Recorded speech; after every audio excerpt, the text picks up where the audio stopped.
টিভি9 বাংলায় স্বাগত। আপনাদের সঙ্গে রয়েছে আমি শর্মিষ্ঠা। পাক চোর সন্দেহে ধৃত রানা রউফ সম্পর্কে এবার তথ্য নিল এনআইএ।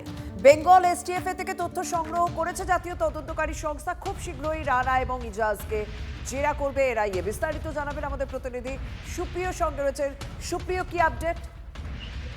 দেখো, বেঙ্গল এসটিএফ এর গোয়েন্দারা সন্দেহভাজন আইএসআই জঙ্গি হিসাবে ধৃত রানা রউফ এবং তার সঙ্গী ইজাজ দুজনকে আদালতে পেশ করে ইতিমধ্যেই 14 দিনের হেফাজতে নিয়ে তাদের লাগাতার জিজ্ঞাসাবাদ চালাচ্ছে। আর এরই মাঝে যেটা আমরা সূত্র মারফত জানতে পারছি, জাতীয় তদন্তকারী সংস্থা অর্থাৎ এনআইএ এর তরফ থেকে ইতিমধ্যেই রাজ্য পুলিশের এসটিএফ এর সঙ্গে বা বেঙ্গল এসটিএফ এর যারা আধিকারিকরা রয়েছেন তাদের সঙ্গে যোগাযোগ করে রানা রউফ এবং তার সহযোগী হিসাবে ধৃত ইজাজ সম্পর্কিত খোঁজ খবর তারা নিয়েছেন। এবং সেক্ষেত্রে এনআইএ সূত্রে আমরা যেটা জানতে পারছি, খুব শীঘ্রই সম্ভব আগামী 2-1 দিনের মধ্যেই কিন্তু এনআইএ এর যারা গোয়েন্দারা রয়েছেন তারা রানা রউফ এবং তার সঙ্গী ইজাজকে জিজ্ঞাসাবাদ করবেন। সেক্ষেত্রে তাদের কি কি পরিকল্পনা ছিল, নাশকতার কোনো ছক ছিল কিনা, এবং তার থেকেও যেটা তাৎপর্যপূর্ণ, কোনো রকম বিস্ফোরক তারা কোথাও কোনো রকম মজুত করেছিল কিনা বা নিয়ে আসার কোনো পরিকল্পনা ছিল কিনা, এ ধরনের বিভিন্ন দিক যেগুলো রয়েছে সেই সমস্ত বিষয় নিয়েই কিন্তু এনআইএ এর গোয়েন্দারা আগামী কয়েকদিনের মধ্যেই, খুব শীঘ্রই সম্ভাব্য আগামী 2-3 দিনের মধ্যেই রানা এবং তার সঙ্গী ইজাজকে জিজ্ঞাসাবাদ করবে বলেই আমরা এনআইএ সূত্রে জানতে পারছি।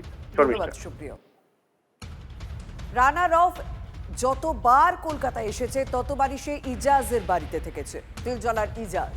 সে কারণে রানা এবং ইজাজকে গ্রেপ্তার করা হয় এবং এই ইজাজকেও জেরা করবে এনআইএ। বাংলাদেশে পালানোর আগেই হাবড়া থেকে রউফকে গ্রেপ্তার করে এসটিএফ এবং তার কাছ থেকে একাধিক চাঞ্চল্যকর তথ্য উদ্ধার হয়েছে। ফোর্ট উইলিয়ামের ম্যাপ উদ্ধার হয়েছে, বিএসএফ এর গতিবিধি এরকম উদ্ধার হয়েছে তথ্য।